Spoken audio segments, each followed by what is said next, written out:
simply moving the eyes laterally while recounting these negative events.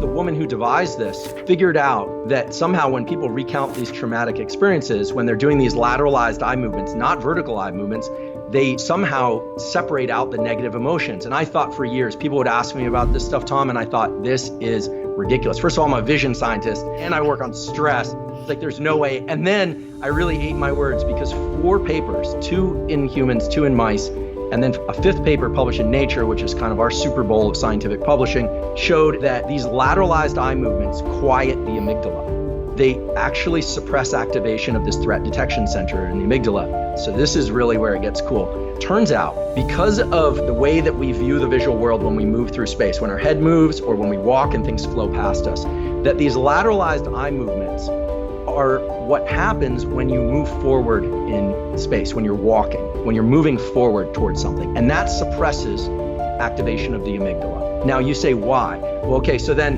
2018, my laboratory did an experiment. There was actually a graduate student in my laboratory where we're looking at fear. In this case, we were looking at fear to big looming objects that either trigger freezing or running and hiding. There's a brain area that's in your brain and my brain that mice also have that triggers a third option, not run and hide, not freeze, but forward confrontation. This is the, no, I'm gonna fight. I'm gonna move forward in the face of adversity. This is the growth mindset. I'm gonna lean into friction. And it turns out that this circuit is linked to the dopamine reward pathway. When we move forward in the face of a threat, and obviously we wanna do this in healthy, adaptive ways, we suppress activity of the amygdala through physical action of moving forward, and there's a signal sent to the areas of the brain that control dopamine reward.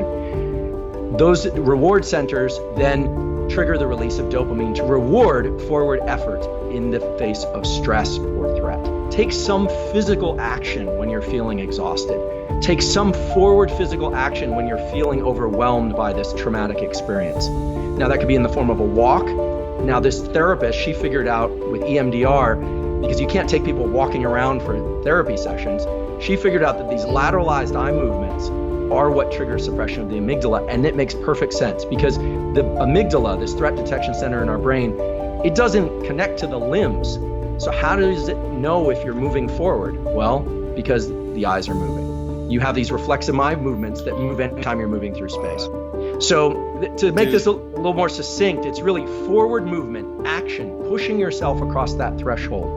Not only rewards you, but it suppresses activity of the fear centers in the brain. And these are ancient hardwired mechanisms. These aren't hacks.